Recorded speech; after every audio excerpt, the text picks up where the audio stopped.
मेरे YouTube channel में आप सबका स्वागत है। मैं त्रिपाठी सर आज आप लोगों को दो चरों का रैखिक समीकरण के नेक्स्ट एपिसोड की सारी चीज़ें कंटेंट बताऊंगा मैं आप लोगों को।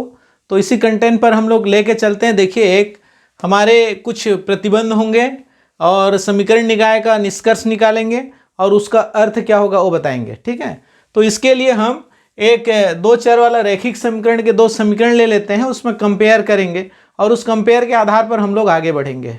ठीक है, अगर आप मेरे चैनल पे पहली बार बने हुए हैं तो सबसे पहले सब्सक्राइब कर लीजिए और उसके बाद बेल आइकन को दबा दीजिए, जिससे आपको हमेशा नया अपडेट मिलता रहेगा। ठीक है, और अगर आप पूरा वीडियो देखने के बाद अगर आपको पसंद आता है तो आप लाइक और शेयर जरूर कीजिए, जिससे कि आपके अन्य मित्रों को भी अच्छे से लाभ मिल सके और हम और अच्छे से आप लोगों को बना के देने का प्रयत्न करते रहते हैं। तो फिर आइए हम बताते हैं आपको कि आगे करना क्या है। जैसे कि a1x plus b1y plus c1 equal to 0। यहाँ पे दो फॉर्म होता है, ऐसा भी होता है और c1 जो है वह नेक्स्ट साइड में भी रहता है। तो इससे हम लोगों को कोई भी मान में किसी प्रकार का फर्क नहीं पड़ेगा, आप लोगों को घबराने की जरूरत नहीं है। दूसरा कंडीशन होता है a2x plus b2y plus c2 equal to 0।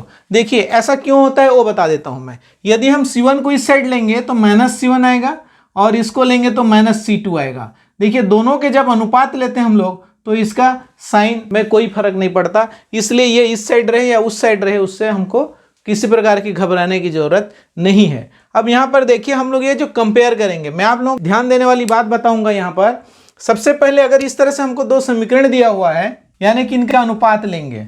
ठीक है, तो इनका अनुपात लेने के लिए जैसे कि हम कोई प्रश्न को हल करेंगे, आगे मैं बताऊंगा भी कि आगे प्रश्नों को कैसे हल करना है।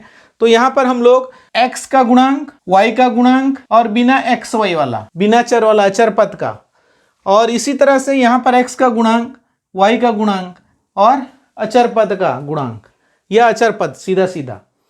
तो यहाँ पर देखिए इसको लेकर के हम लोग, यानी कि सीधी सी बात, जब हम निकालना चाहेंगे a1 का मान, a2 का मान और c1 का मान, c2 का मान, b1 का मान और b2 का मान। ठीक है, ये सब मान को हम प्रश्न के रूप में जब हमको प्राप्त होगा हम प्राप्त कर लेंगे। ठीक, उसके बाद इसका हम लोग कंपेयर करेंगे। देखिए a1 बटे a2, सबसे पहले बार क्या निकालेंगे, a1 बटे a2। a1 बटे a2 का मान जो भी रहेगा वो हम वहां पर प्राप्त कर लेंगे। ठीक है, ये प्रश्नों के मामले में बता रहा हूं। और उसके बाद सेकंड बार हम निकाल लेंगे b1 बटे b2। हमारे प्रश्न से हमको b1 अपान b2 का मान भी निकल जाएगा। और तीसरा कंडीशन आता है c1 बटे c2, इसका मान भी हम प्रश्न से प्राप्त कर लेंगे। अगर ये स्थिति हम प्राप्त कर लेते हैं तब हमको अगला स्थिति क्या बनता है। देखिए यहाँ पर जो आता है इसको मैं समझाते जाता हूँ, यहाँ पर लिखा हुआ भी है, आप इसको बड़े आराम से नोट कर सकते हैं। ठीक, यहाँ पर देखिए हमको a1 बटे a2 मिला, b1 बटे b2 मिला, c1 बटे c2 मिला। अब हम उसको कंपेयर कैसे करेंगे, देखिए इसके फर्स्ट रूल के हिसाब से देखिए हम लोग a1 बटे a2 क्या हो सकता है, बराबर नहीं हो सकता है b1 बटे b2 का। ये होगा हमारा पहला शर्त। इसके जो अनुपात होंगे और इसके जो अनुपात होंगे, यानी कि x के कोफिशिएंट के अनुपात और y के कोफिशिएंट के अनुपात दोनों अगर बराबर नहीं हैं तब हमको एक अद्वितीय हल मिलता है। यहाँ पर देखिए अद्वितीय हल, अद्वितीय हल माने ये दोनों समीकरण को अगर हम हल करेंगे तो हमको एक दोनों का इंटरसेक्टिंग पॉइंट अर्थात उनका प्रतिच्छेद बिंदु प्राप्त होगा। आप ग्राफ में भी इस तरह से पढ़े होंगे। तो ये इस तरह से देखिए, तो इसका मतलब क्या निकला, अद्वितीय हल होगा, इसका हल होगा और हमको एक्स वाई का एक मान प्राप्त होगा, जिसमें x एक होगा और एक y होगा। ऐसा हम हमारे ज्यामितीय अर्थ के आधार पे होता है। इसका मतलब क्या होता है कि ये दोनों लाइन एक दूसरे को प्रतिच्छेद करते हैं। देखिए ये इस तरह से है, जैसे कि हमारा ये ग्राफ होता है, ग्राफ में ये पॉइंट हमको ऐसा मिलेगा कि दोनों लाइन एक दूसरे को प्रतिच्छेद करेंगे और वो पॉइंट हमारे लिए हल होगा। ठीक है, अब आ जाते हैं हमारा द्वितीय शर्त या दूसरा प्रतिबंध। a1 बटे a2 को हम लोग देखते गए तो हमको क्या मिल गया, दोनों बराबर मिल गया। तो हम एक स्टेप और जाएंगे, जो निकाल के रखे हुए हैं c1 बटे c2। तो यहाँ पर देख रहे हैं कि c1 बटे c2 जो है यह इसके बराबर नहीं है। ठीक है, दूसरा शर्त अच्छे से समझ में आता होगा। पहला तो दोनों बराबर नहीं है, दूसरा कंडीशन ये है कि दोनों बराबर हो गए तो हम तीसरा पॉइंट को लेकर चलेंगे, ओ बराबर नहीं है ऐसा मान लेते हैं। ठीक है, अब दोनों बराबर नहीं है तो यहाँ पर हमको दूसरा प्रतिबंध ये दिखाता है, देखो अगर ऐसा स्थिति होता है तो इसका कोई भी हल हमको प्राप्त नहीं होगा। उसकी वजह क्या है अभी आगे देखते जाते हैं। यानी कि इसका कोई हल नहीं होगा, यानी कि हल करने की जरूरत ही नहीं है। इस कंडीशन को अप्लाई करने पर हमको किसी भी प्रकार का हल प्राप्त नहीं होगा। इसका मतलब ये हुआ कि दोनों रेखाएं समांतर लाइन में जा रही हैं। हमारा जो अक्षांश है इस पर एक्स अक्ष और वाई अक्ष जो हैं हमारे, इस पर दोनों लाइन चाहे कहीं भी हो समांतर जाएंगे। ऐसे भी जा रहा है तो दोनों क्या हो जाएंगे, समानांतर ही होंगे। अब जब समांतर होंगे तो उनका जो है इंटरसेक्टिंग पॉइंट यानी कि क्रॉस बिंदु, प्रतिच्छेद बिंदु नहीं मिलेगा, और नहीं मिलेगा तो हम हल कहाँ से लाएंगे। इसलिए क्या होगा, दोनों का कोफिशिएंट अगर इस कंडीशन को अप्लाई करता है तो हमको क्या मिलेगा, दोनों रेखाएं समांतर मिलेंगे, रेल लाइन की पटरी की तरह मिलेंगे। ठीक है, ये याद रखना मन में कि हमने रेल लाइन की पटरी कहा है सेकंड नंबर में, तो उसको ध्यान में रखिए और समांतर होगा ये आप लिखिए। ठीक है, तीसरा कंडीशन होता है हमारा A1/A2 मिल गया, मान लिया B1/B2 के बराबर ही मिला। तीसरा कंडीशन ये आ जाता है कि C1/C2 भी हो जाए तो क्या होगा। ठीक है, तो जब तीनों बराबर हो जाएंगे, तीनों का अनुपात यानी कि x के कोफिशिएंट का अनुपात, y के कोफिशिएंट का अनुपात और अचर पद का जो कोफिशिएंट माने अचर पद जो है उनका अनुपात अगर बराबर हो गया, उस कंडीशन में क्या होगा, यहाँ पर देखिए दोनों लाइन ओवरलैपिंग होंगे। ओवरलैपिंग माने एक दूसरे के ऊपर, बड़े ध्यान से देखिए। इसके लिए लाइन क्या होगा ये बता दे रहा हूं मैं। ये जैसे कि ए और बी लाइन है, ठीक है, ए बी लाइन है, तो सेम टू सेम पे यहाँ पर ये देखिए दूसरे कलर में मैं ले जा रहा हूँ और थोड़ा सा डिफरेंस करके ले जा रहा हूँ ताकि आपको रेड भी दिखे और ब्लू भी दिखे। सी और डी देखिए इसको, अब इसको अपने मन में सोचिए कि एक के ऊपर दूसरा चला गया है। इसका मतलब क्या हुआ, इसके हर एक बिंदु, ए बी लाइन का हर एक बिंदु सी डी लाइन के हर एक बिंदु से मिलते जा रहा है।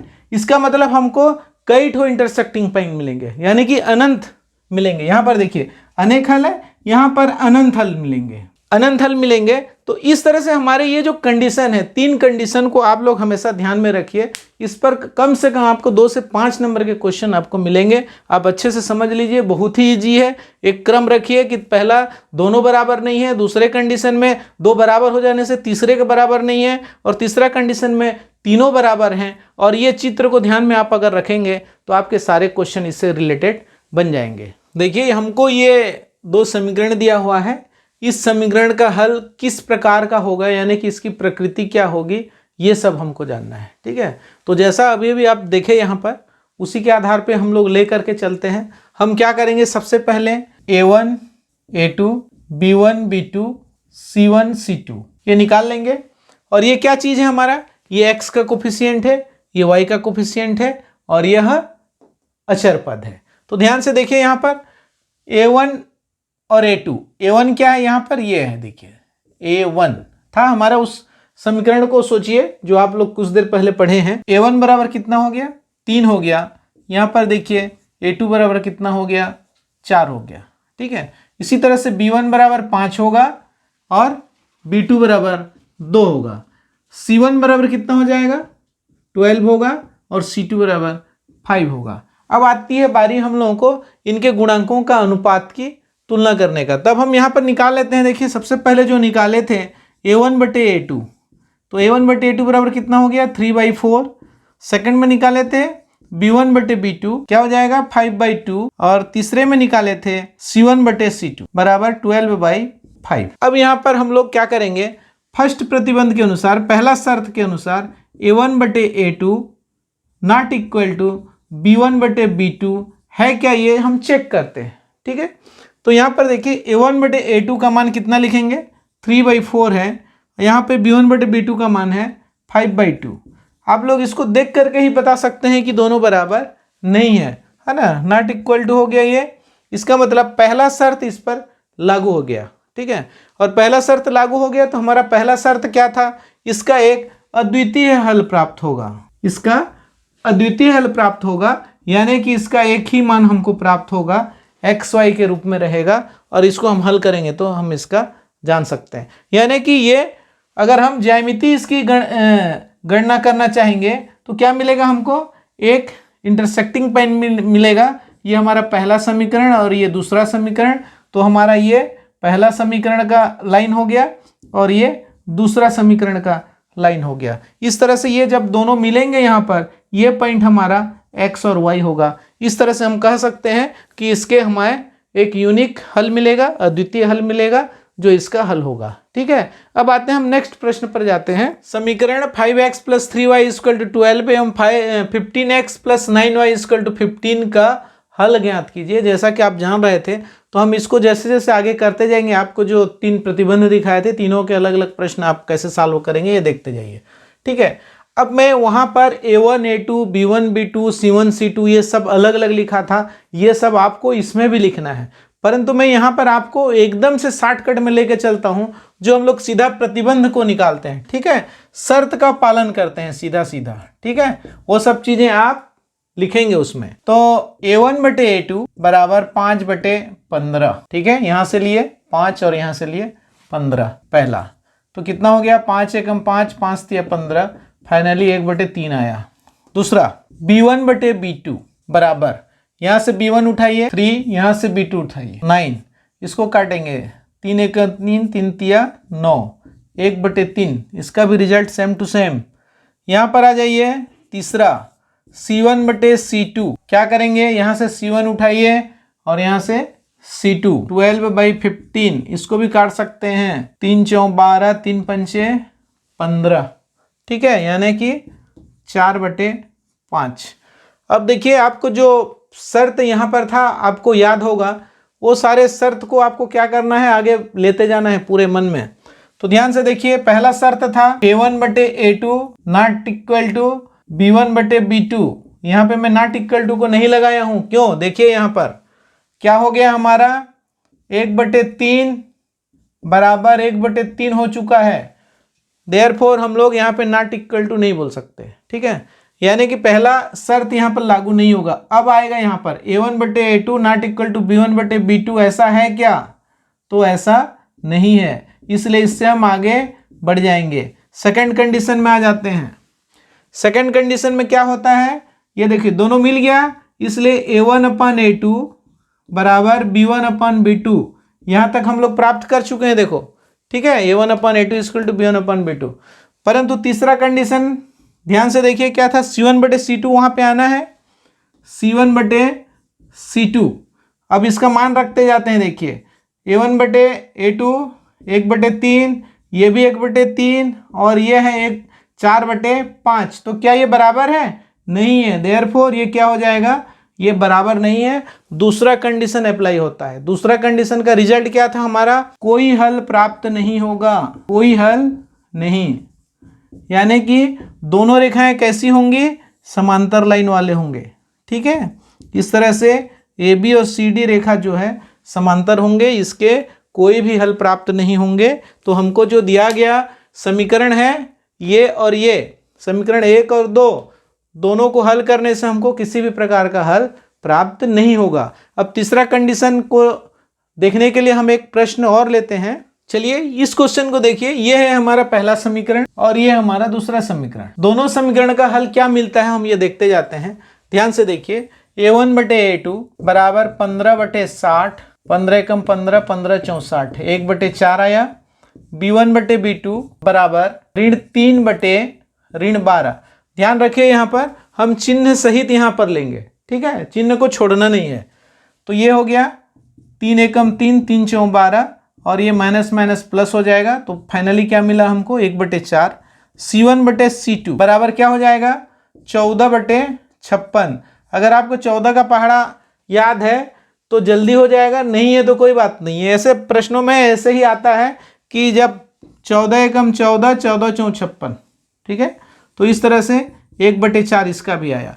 हम इसको अवलोकन करने पर क्या मिलता है, हम पहला को चेक नहीं करेंगे, दूसरा के हिसाब से भी चेक नहीं करेंगे, तीसरा को सीधा लिखेंगे। ठीक है, क्यों, क्योंकि हम जान रहे हैं कि ये तीसरा कंडीशन है, पहला दूसरा हम अभी कर चुके हैं, इसलिए हम क्या करेंगे, डायरेक्ट A1/A2 क्या दिख रहा है, B1/B2 के बराबर दिख रहा है, और साथ में क्या दिख रहा है, C1/C2 के बराबर दिख रहा है।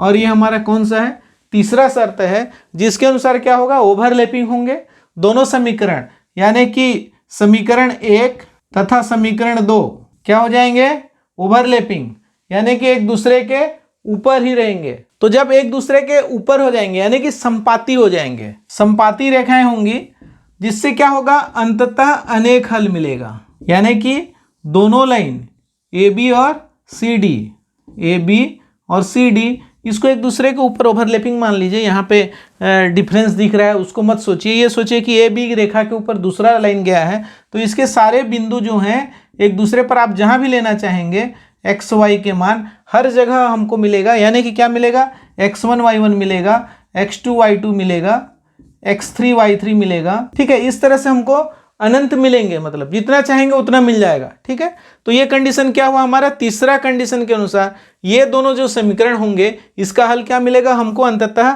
बहुत सारे हल मिलेंगे और ये एक दूसरे के ऊपर संपाती होंगे। ठीक है, तो चलिए एक प्रश्न जो लगभग 4-5 नंबर का आ ही जाता है और उसी से संबंधित है जो आप लोग अभी पढ़े थे, तीनों कंडीशन।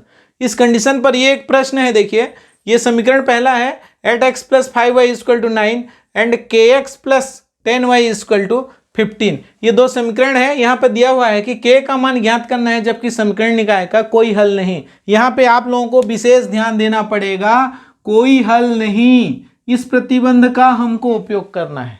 ठीक है, तीनों प्रतिबंध आपको अच्छे से याद आना चाहिए। ठीक, और तीनों प्रतिबंध आप इस वीडियो में ही देखे हो, इसलिए अभी भी याद होना चाहिए आपको। ठीक है, अब यहाँ पर देखिए, यहाँ पर दो ठो आपको ऐसा लगता होगा कि यहाँ पर k भी हमारा चर पद है, लेकिन यहाँ पे नहीं है।